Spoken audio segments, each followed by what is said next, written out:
Lovely to see you all. Thank you for giving up a bit of a Monday evening um, to listen to this story. Some of you know me in different ways and from different contexts. I'm going to give an overview really of kind of my journey of faith and just highlight some of the key themes for me that have made a difference where I really feel God's worked powerfully in my life. So I want to take you back to my childhood. And before anybody says it wasn't black and white, it was full multicolour. Um, and my parents are both Christians. I'm from Nottingham. That's where I get this wonderful accent from. My parents were both Christians. We were very involved in a Baptist church, local Baptist church that was thriving. It had a congregation when I was at primary school age of about 250 people. And it was all age. And part of what made it special and in the all age sense was it had an extremely strong boys brigade and girls brigade, and it still does to this day. That is what grew the church. So both my mum and my dad were boys brigade officers. My dad was a deacon as well at the church. So we were really involved. All it was just across the road from where we lived. Most nights of the week we were doing something. I've got an older brother and a younger sister. My sister was in the girls' brigade, so mum and dad were often ferrying children around for girls' brigade activities as well as boys' brigade ones. Really, really positive time for me as a child. Made really great friends in and through that church. We had a change of minister, and the previous minister had been there for decades, was a lovely guy, but retired from that post. And a new minister came that was young with a young family, and it went through another phase of kind of growth. And one of the things, and I still remember these like they were yesterday. One of the things we did as part of our Sunday school, we sat Scripture Union exams. I don't know whether anybody, Karen's done them. So yeah, I used to have to go round and to somebody's house on another street, and we'd been learning, following a Bible passage for several weeks, and then we used to have to sit and complete these exam papers. And at the time, I used to think, oh, I just hate doing this, but it really helped me learn the Bible and particularly the stories of Jesus. And I did that right throughout my primary school years into my early teens. It was just part of how the church really helped children engage with Scripture. As I kind of went into my 13, 14 kind of stage in age, my brother, who's 4 years older than me, had stopped attending anything we did at church. He was still involved in the boys' brigade, but stopped coming to church unless the boys' brigade were doing something. And I thought, he's got away with it. So when I got to that age, I thought, I'm going to try as well and not go as often. And I did. I went through about 3 years where I was still involved, but not as much. What did I learn through that? I learned that I missed being with the people at church, I'll be honest. But I did it. My parents let me kind of go through that period of testing and working it out for myself. And while that was happening, my dad was asked to go and take on being the captain of a boys' brigade at a nearby Anglican church, which he did.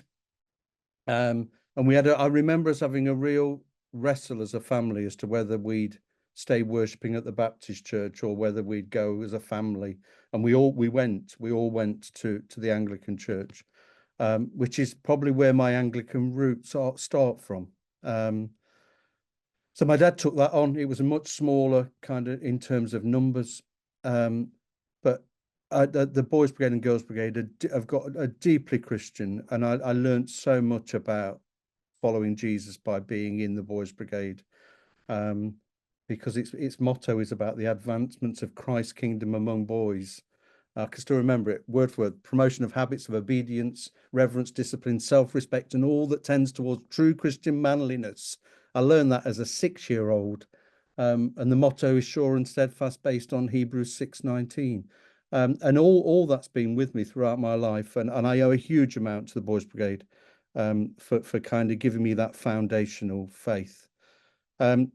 when we moved to this Anglican church, the incumbent there was a really nice guy.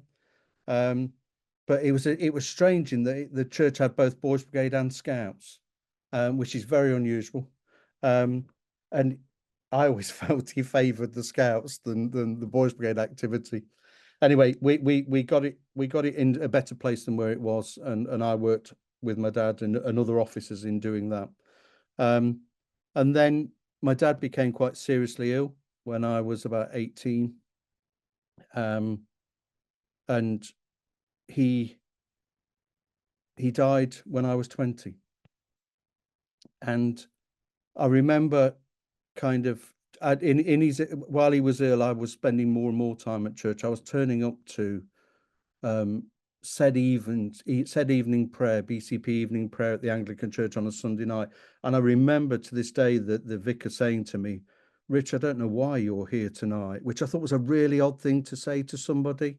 Any clergy out there, never use that with somebody. Say, "We're really pleased to see you." I think I confused him because everybody else was elderly, and here's me sat in this large Anglican church sitting with a prayer book in my hand. I found it was a really important time for me. Dad died, and I was just so angry with God, really angry, that I couldn't even set foot in a church. My mum at this time had gone back to return to the Baptist church because that's where all her support network was. And I just stopped going completely. I was with Sarah, my wife, by this time, and we had 2 children, and we moved house, and all the time I was thinking, I don't need a God who's going to let this happen. My dad was 49, and it just didn't seem fair.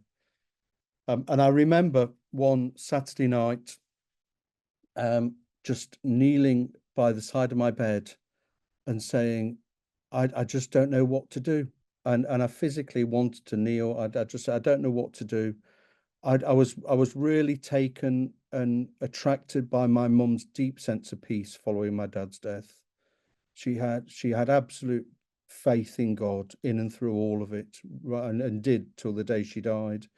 But her church was so supportive, and I wanted some of that. I saw that, and I thought, I need some of that. And so I prayed. I said, "Lord, I know I've walked away from you, but I don't know what to do." So it was a Saturday night.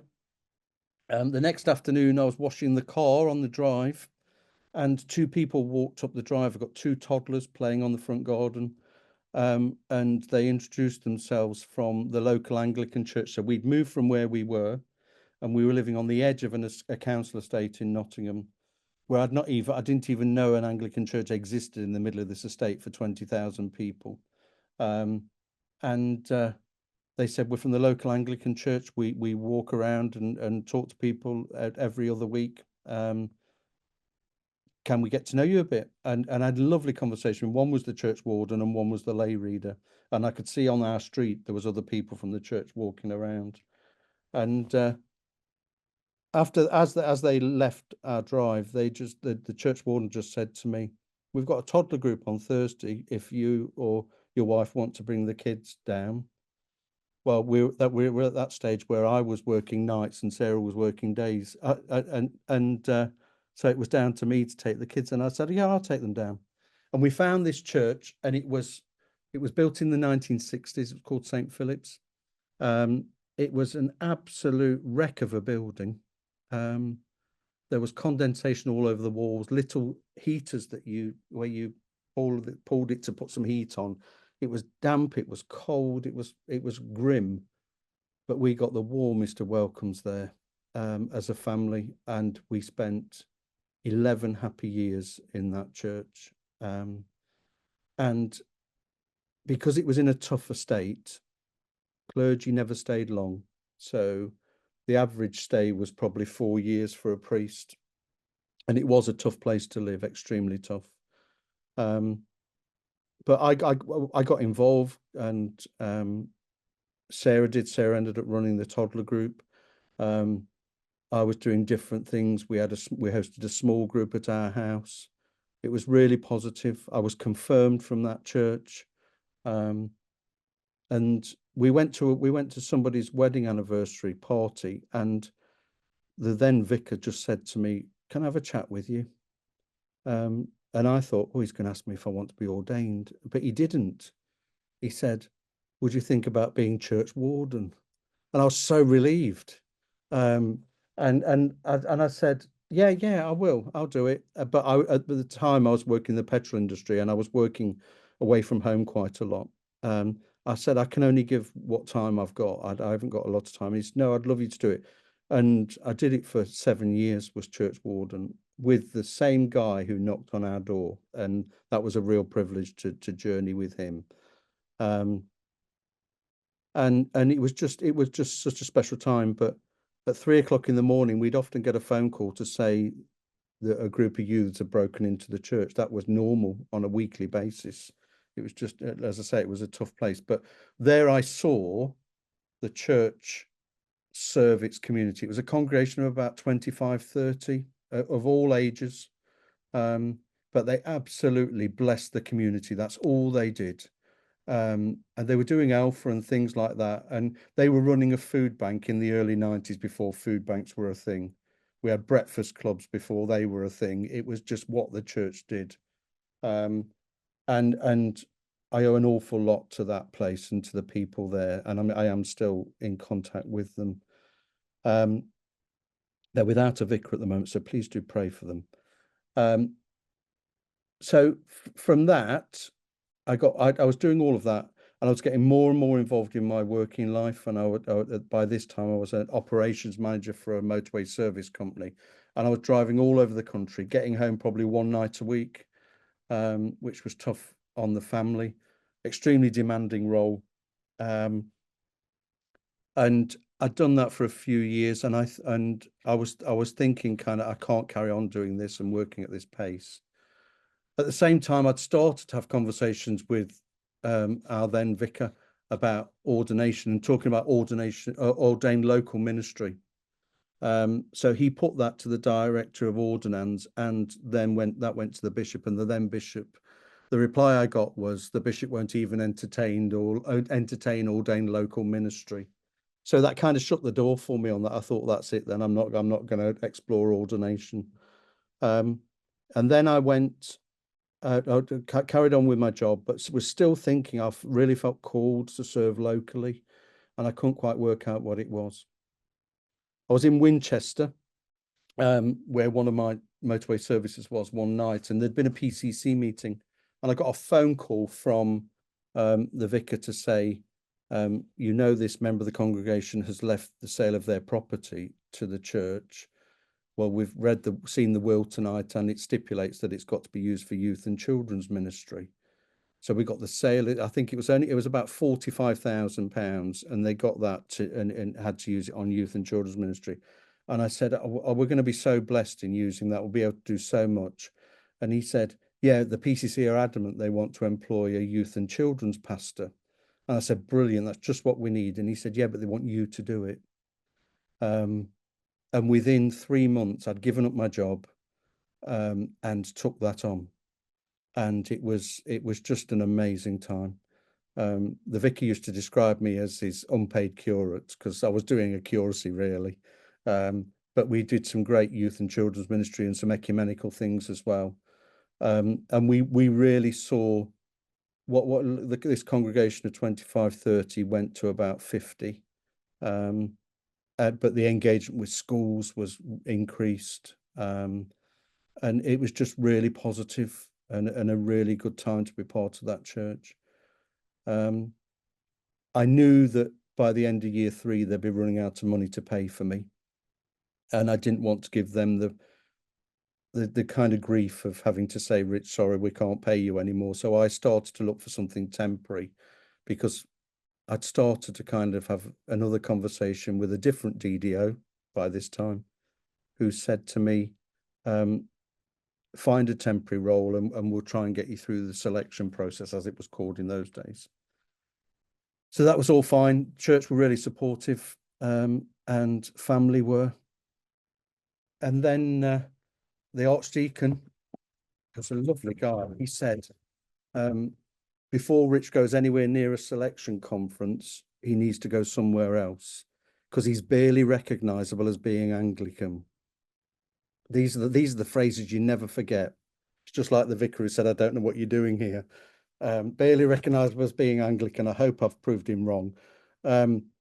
So I was sent on a placement to a church on another estate, not far from where I was, just 2 or 3 miles away. But I have to say, I went kicking and screaming to start with, because it was high church, it was Catholic, and it was charismatic, and I was fine with the charismatic stuff. The one thing that absolutely sold it to me was the incumbent, and he's hosting this Zoom tonight. So Stuart was the incumbent of the church I was sent to for 6 weeks. And during those 6 weeks, we had a great time. I remember getting back we started on a Palm Sunday. Stuart's probably forgot this. We started on a Palm Sunday where it included a procession around the estate. There was a worship band. It was just everything. It was just wonderful, the whole thing. And we got back in the car, and I remember my wife just going, "Wow, what an experience that was." And I thought they were all my family would be saying, "Come on, get us back to where it was really informal." But we had a great time, and I'm really grateful for Stuart's having a huge influence in my life and on my calling. And it's all right, Stuart, I'll try not to get too emotional. But as towards the end of the 6 weeks, I got a phone call from my incumbent who said that they were leaving. And so it was a conversation with Stuart and the DDO, and the DDO said, "You're not going back because you'll end up running the church and you need to concentrate on what you're doing." And that was really sound advice. It was great for me, maybe not so much for Stuart because I stayed for 3 years with him. So it included, I got through the selection process, which in Southern Nottingham diocese, that included a diocesan panel, and then national selection. I was convinced from that I wasn't going to get through, absolutely convinced myself, and was my selection report, which I've still got somewhere in this office. It said Rich will need some help with the academic when he gets to theological college. I trained at St. John's, Nottingham. We looked at all different colleges, but St. John's felt like the right fit for us, and they were really prayerful as I was going through the selection process. It meant we didn't have to move our 2 older kids from a Church of England high school. But yeah, train there. The theological training experience was brilliant. Great community, and made a lot of friends in and through that. And I remembered sitting down at the end of the first term with the principal, and she said, "If anything that concerns you," I said, "Well, my report said that I'd need some help," and she just said, "You've been here for 8 weeks. Do you need any help?" And I said, "No, I think I'm okay." She said, "Your results are fine. You've got nothing to worry about. Just carry on." So that was kind of her help, really. But again, she was always there, and as was my tutors, always there just to guide and support. So I went there for 2 years, and halfway through the summer of the end of year 1, I had the opportunity to do a placement, and I went with the chaplaincy team at East Midlands Airport, and it was just such a great experience where the parish for the chaplain was 6,000 people who worked across the site, plus all the travellers, and it was just a really, and that they've just celebrated 25 years of that chaplaincy. I had a really good placement, contextual, and I learned a lot through there. Came out of that placement to one of the regular meetings with the DDO coming into college, who sat me down in the middle of the common room that was full and said, "The bishop's not going to give you a curacy. He wants you to go elsewhere." I was absolutely devastated, and I was always convinced that I was going to do a curacy in Sutherland Nottingham diocese. It was just Southall diocese then, on an urban estate. I was absolutely convinced that was where I was called to be and what I was called to do. It was a real shock for us as a family, because both my family and Sarah's family are all in the Midlands. So it was quite hard to take. There was 37 people in my year group, and I think about 30 by this time had got their curacy sorted, They knew where they were going. So we had a few difficult weeks on that, and it was then, and I've gone back through my journals today to kind of look for things that were happening then. And it was then that Stuart said this to me: God's always got more than one right place for you. And that was so powerful at the time. What wasn't so easy was trying to find the right place, the next right place. So I went across all the other dioceses that bordered Sutherland and Nottingham, seeking a curacy on an urban estate. Was interviewed for some, met with incumbents for others in Leicester, in Derby, and each time it just didn't feel right. And so I got to the September, October time of, this would have been 2005, and I said to my spiritual director, had some time with her, and I was telling her all of this, and she said, Rich, just drop this urban estate thing. She said, let God decide where he wants you to go. Again, other sound advice. Sometimes I just need to be told straight. And I did, and we just prayed into that, and I got lots of other people praying for us. And then I was doing a rural placement, and Sarah had gone into the Theological College library where they put the profiles every Monday morning for new curacies. And she said, there's 2 gone in today for team ministries in St. Edmundsbury and Ipswich. One was in the west of the diocese, the other one was in the east. And so I said, well, photocopy both, because you weren't allowed to take them out of the file. I said, photocopy both and we'll look at them tonight. And the one that the words just jumped off the page was for the curacy in Beccles. And our principal had said, don't rush to apply for anything. Look at it, pray about it yourselves. Talk to me about it. Talk to your tutor. Give it a few days. I'd done that several times and missed out on posts. So I thought, I'm not doing that. I'll pray. So we prayed. And then I sent an email to the then DDO for this diocese, who emailed me straight back and said, send me your CV. He then said, I think you're a really good match. I'll let the rector know. He'll be in touch within a week. The rector was in touch that night. And he said, are you free next Tuesday? I said, oh, I've got lectures. I said, but I'll try and get out of them. I got out of them. And I remember leaving Nottingham at 5 o'clock in the morning to turn up in Beccles for 9 o'clock, I think it was. And I arrived early. I think I got there about 8:15. So I went down to the quay at Beccles, and this is where lots of things is where this is where I really saw God at work. So every year of my holidays as a child, right up to being 18, was on the Broads. Family holidays, either just with my siblings and my parents, or with wider family and more than one boat often. And my dad planned to retire to beyond the Broads somewhere. And I just walked down Beccles Quay, and it was like God was just saying, this is the right place for you. This is where your dad wanted to be. This is where I want you to be. And I'd not even met the incumbent at this stage. And I then went to meet John, and if anybody knows John Beecham, John was an amazing incumbent. Spent the day with him, looked around, including St. Luke's Beccles, which then internally used to have Bear Breeze Block. And I walked in there and I just burst into tears. And John's wife said, oh, John, Richard's really upset. He doesn't like it. I said, it's not that. I said, it just reminded me so much of the church in the middle of the estate where I was church warden, so much of the church where Stuart was incumbent. They were just those kind of buildings. And it was just real strong connections. So we spent the day together, and at the end of the day, John said, I thought he'd say, off you go, and I'll be in touch. And he just said, if this curacy is yours, Rich, if you want it. And without even saying, oh, I need to talk to Sarah, I just said, yes, I do. So I then gets back in the car, and I phoned Sarah, and she says, it's gone all right. So yeah, it's been really good. I said, and there's so many things that are right for us. It's if it's just out shape for us as a family. And she said, you've been offered it, haven't you? I said, yeah. And she said, and you've said yes, haven't you? I said, yes. And she said, well, I know you won't put us anywhere where you think it's wrong, so that's it. We're doing it. And there's a few people on here from Beccles, so they've heard me say this before.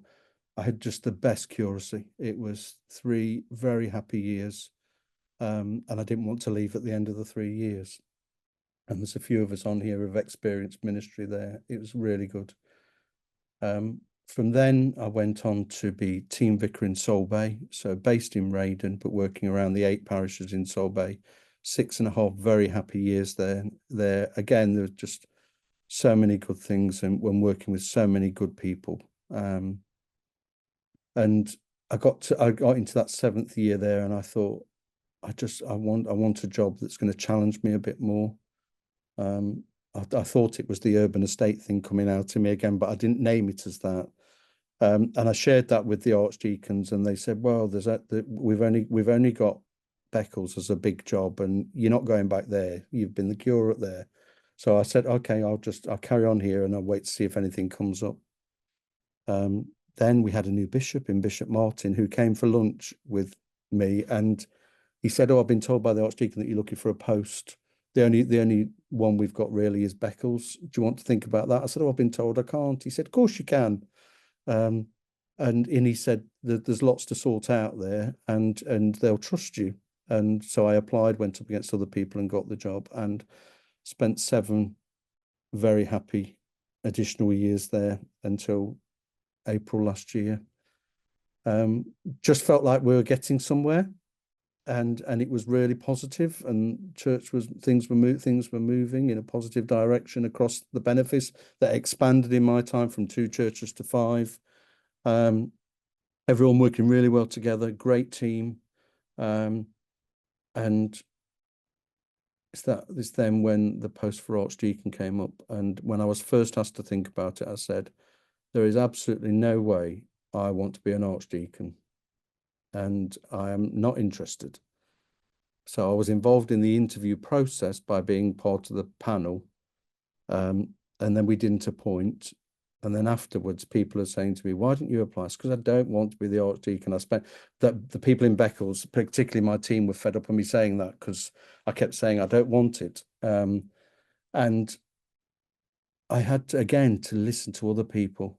And it wasn't easy. And I remember emailing to say I'm not going to be applying, and then not being able to sleep afterwards, and all things like that. And then I sent my spiritual director, who's amazing, and I must say my spiritual director planted the church where I was church warden when it was very first built, and she's been amazing over the years. And I shared with her about this and others, and somebody else said to me, send us the role description and we'll have a look at it and pray over it. And then I spoke to them the next day on a Zoom, and they said, "We've highlighted all the stuff you can do in green, all the stuff you'll hate doing in orange, and all the stuff you'll need help with in pink." And then they held it up, and they said, "We think 85% of this is green, so just put your application in." And I did, and went up against others. And my Bishop Martin phoned me to say, he invited me to take the role. I was gobsmacked. I remember driving up the A12 before that and saying out loud in the car, "God, I've done it. I've been obedient. I've applied. Now can I just get on with what I'm doing?" And to get that phone call, I was convinced that I hadn't got it, but I knew I'd given it my best. And I have to say, it's 19 months now in that role. I miss parish ministry every day, and I think that's what keeps me focused on what it's like to be in a parish, and focus on parish priests and their role, and church wardens, and supporting us the best way I can in this role. But I love the variety. I love every aspect of it. There's a bit of grotty stuff, but you get used to that in this role.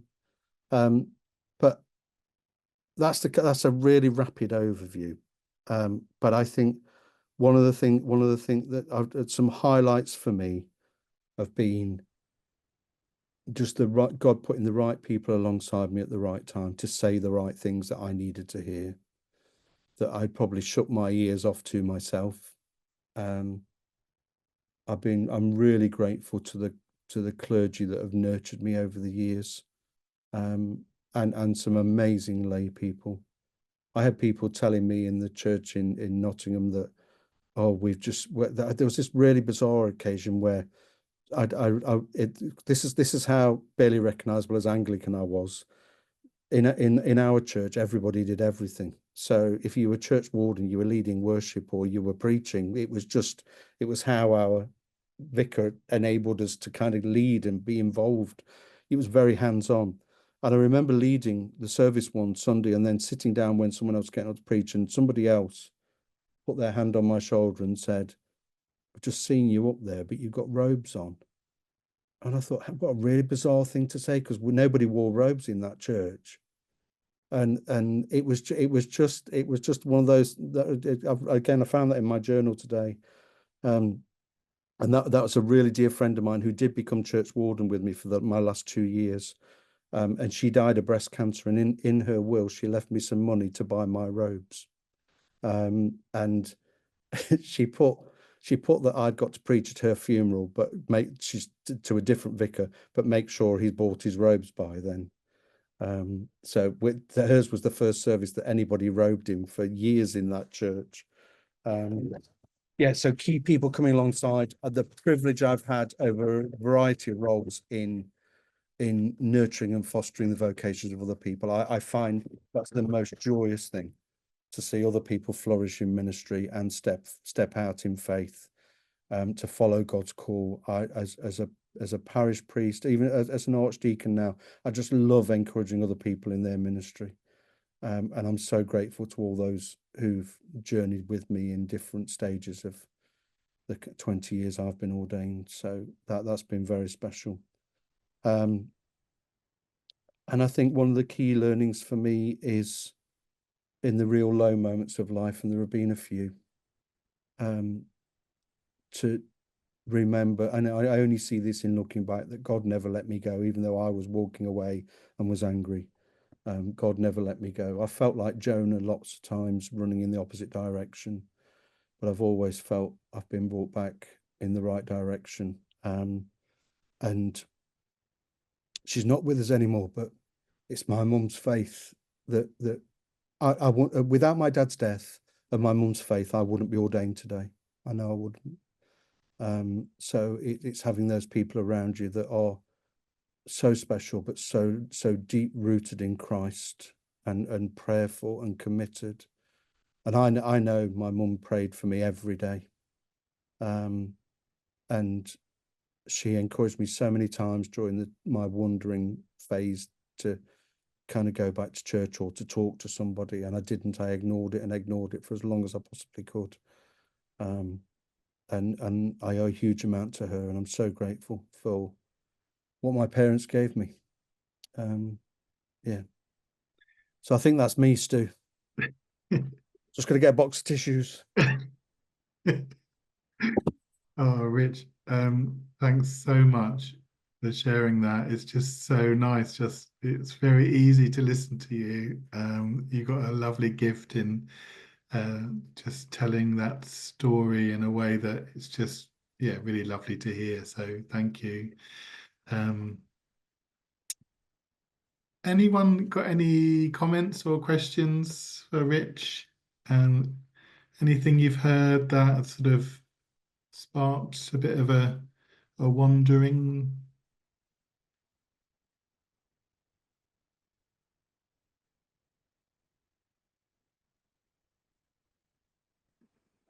I just want to say two words that come to me, Rich, are humility and devotion. And devotion to our Lord, and devotion to every person you have met, every person that's placed in front of you. And I just think it's so beautiful how you honour every ministry, how you speak of church. You know, the church warden really came through, and that how God has shown you every different ministry. Mm. And yeah, it's beautiful. Thank you. It was a privilege to listen. Thanks, Gail. Yeah. Thanks, Gail.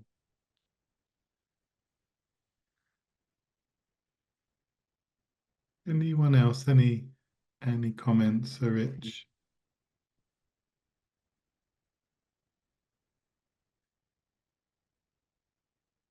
Stuart, Hello, who's that?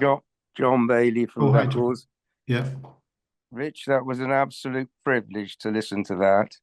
Bless I you. think many of the sections we knew quite a bit about, but you filled in the gaps that we didn't know about. I was one of the biggest doubters about you going to be Archdeacon, partly for very selfish reasons, I might say. But it's a joy to see you clearly working so well and enjoying the job and spreading your influence further than just Beccles. Bless you, John. Well done, Rich. Thank you. Thank you. Thanks, John.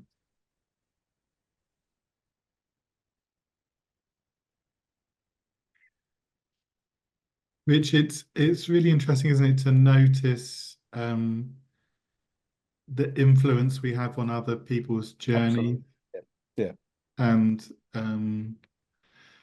you know, I often meet people who, you know, we say, oh, you know, God hasn't given me any gifts, or, you know, I can't do this or I can't do that. But God just calls each one of us to be faithful, doesn't he? In Absolutely. what he's asked us to do. And that might mean extending a welcome to someone, or, you know, just being faithful to what God's asking. And I have the huge privilege, you do in your role, in seeing God at work in other people's lives, and seeing other people encouraging that in individuals. I think that's a great gift we've all got, to encourage others. And because I just didn't see it in me, and it took me a long time to kind of actually to take a call to ordain ministry seriously. I felt called to ministry, but not necessarily ordained. But without other people encouraging me and seeing it in me, that's been the same all when I've moved posts, when I've started this job. It's been other people have recognized that I'm probably the right person. So we can all do that for other people, to encourage and enable them in their journey. And one of the things that strikes me, in my journal I've written where in one of the small groups I was part of, when this was at the church where Stuart was the vicar, one of the small groups I was part of, we always had a journal that we kept as a group, and to write down the things that we're praying for each other, and then we go back over it and see what the answers to prayer had been. And it was just such an encouragement, and I'm still really close friends with most of the people that were in that group today, because we journeyed together. And I think that was the other thing I was going to say, is don't lose sight of those who have been part of your journey. Keep your connections. It's harder the more you take on, the more you do, but particularly people who've had a big influence on you. It took me a long time to get Stuart to this diocese, but he came eventually. Yeah, well, God got him here. He knew we'd work together somehow. And the other thing is I find we all have different authors and writers, theologians that we go to. For me, there are a couple that have been really special, and still are. Henry Nouwen, I just find his work just amazing. And there's one I've got this above my desk, where he says, it talks about joy, because sometimes I look miserable. I've got a resting grumpy face. But I try if even now daily to kind of think about where's the joy in what I'm doing and who I'm with. And he says joy does not simply happen to us. We have to choose joy and keep choosing it every day. And I just think that's a beautiful phrase. And my go-to Bible verse is always John 10:10. I've come that you may have life and have it to the full, or have it abundantly. So how do we live that out in our daily lives? How do I ensure that my life's full and abundant? It can be full very easily, but I want it to be joy filled. So they're kind of, that's a kind of go-to for me. And my other key person that I listen to more because of a podcast, but and those who have been on some of our training will know that I often recommend Kerry Newhoff when we're thinking about well-being. But he's an American pastor, but a leadership coach as well. And he says that the gospel has always been about God's story intersecting with the human story. The church is uniquely positioned to tell the best story of all. And I truly believe that we've got the best story to tell. And God, for some reason, God chooses me and you to tell that story. So, yeah. Lovely, thanks. Claire, you were going to Yeah, say well, I was something. just going to say, well, thank you. And but also, you know, how it is important, isn't it, to share our faith stories, because people, you know, we always make connections, don't we, with what someone's saying. Like, for instance, as Rich says, you know, you these sort of something that someone says just sticks by you, and they're like little pointers on your journey, aren't they? Yeah. And also, I know, Rich, always you have that knack of, well, just saying it as it is, you know, as it happens in a, you know, just in a ordinary sort. Is this ordinary story that's extraordinary because of where God's been in your life. Absolutely. But if you can, when you can communicate that in an ordinary kind of way, I think that's when people connect and think, oh, there's that in my life, and that's God, you know. Yeah. And start questioning those things for themselves, isn't it? Yeah. One thing I have to disagree on, though, you had the best curacy in Beccles, I would argue. Okay, touche. You can have that. I You had the best training in Cumberton.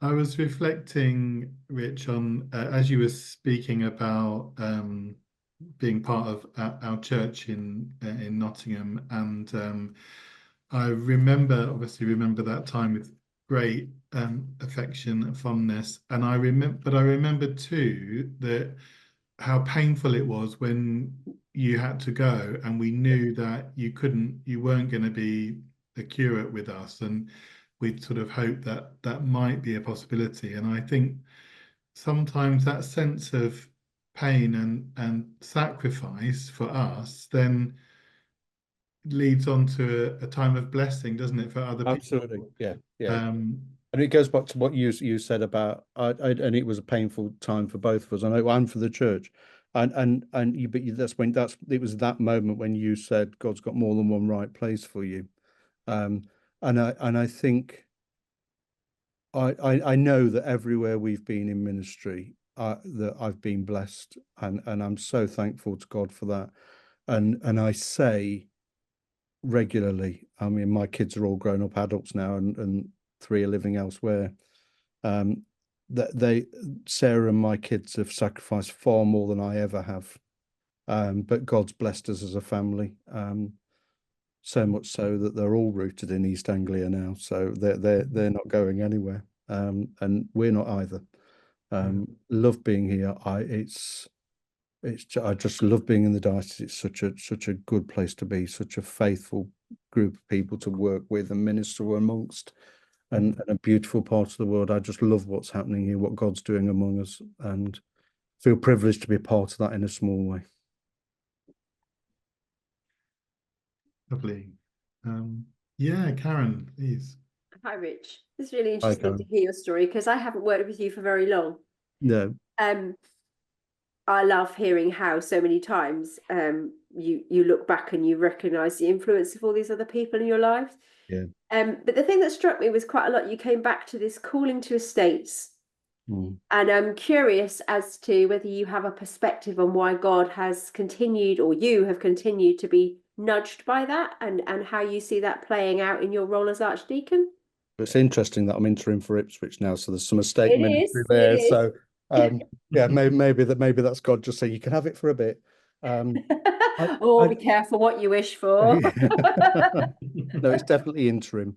I mean, I'll be honest. I never thought I did a rural placement in Derbyshire with a group of churches and had a great time there. And learnt a huge amount. But I never thought I'd do rural ministry. But I love it. I love the variety of ministry we've got in this diocese, and I get to get at Beccles. I was fortunate in that we had some villages, we had an estate church, we had a town centre church. So I felt like we had lots of different variety in terms of context. I think it goes back to what Gail picked up really, is that I think God's put me in so many different places and different traditions, different contexts, to equip me for what I'm doing now. So I'm not saying never to estate stuff, but I'm very happy having the variety at the moment, and I thank God there are clergy who are passionate about estate ministry because it's vital. I think one of the things that you also referenced is how hard that is, and I guess that ministry is hard in lots of contexts. Yeah. But how tough it is to stick with estates when estates actually need stickability. Yeah. That being consistent, turning up, being available through thick and thin.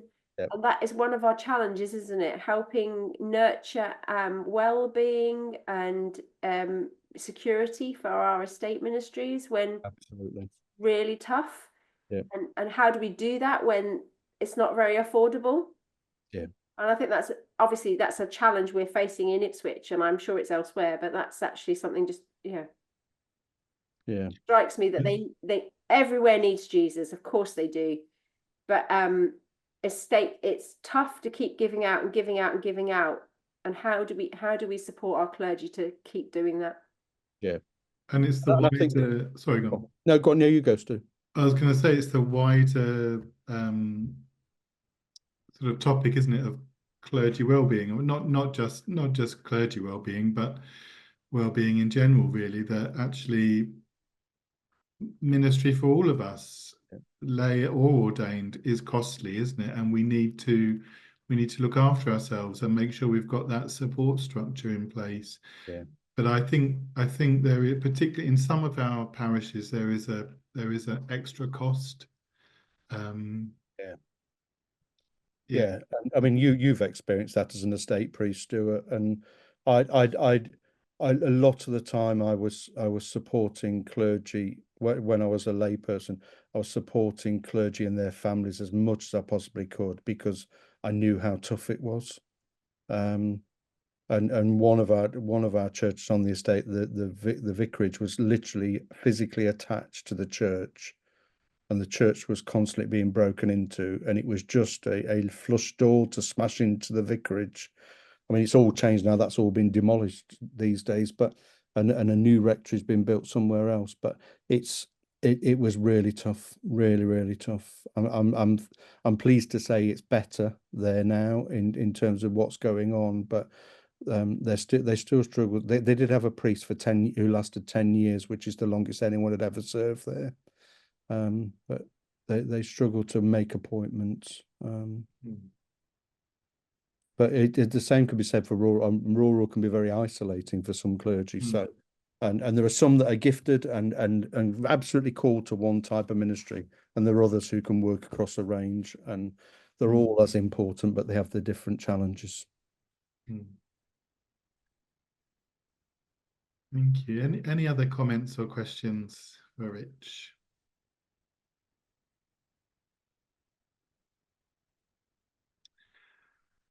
Can I just say it was a joy to hear your story, and I've known parts of it. But I want to say thank you. And I know I'm not the only one here that has worked more closely with you. But talk about putting your money where your mouth is.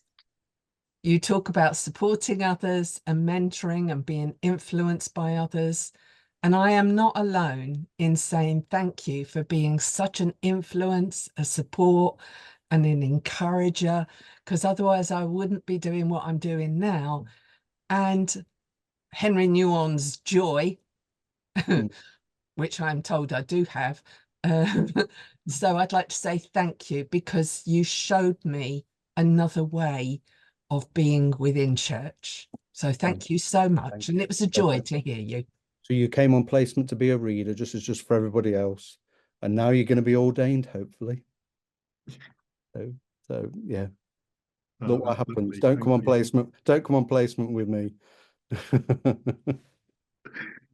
Thanks, Maria. Well, I hope you heard that, Rich. I did. Thank you. From all of I us. think one of the things I've struggled with all of my life, really. I'm not academic, and I left school at 16. I didn't say any of that stuff. But I enjoyed my career in the petrol industry until the latter stages when it got demanding. But for me, it's always been, even in that job, it was always about relationships. I had 350 staff. It was about being with people, and nurturing in that role as well. So my working life really equipped me for pastoral care as well. It was really important. But I am who I am. It is, I wear my heart on my sleeve. Those of you who know me know that it's just who I am. And I have to use ordinary everyday language because that's how I operate. So, but I think it works for Jesus. So, Rich, thank you so much for bless your you. time. Thanks Thank you. everyone for joining us. Rich, we always ask for if the person would lead us in a prayer, please, and Yeah, give of us course a will. blessing if that's Yeah, okay. yeah. Let's pray. And let's just be still for a moment. And maybe something I've said's triggered something about your own journey. And let's just hold that before God.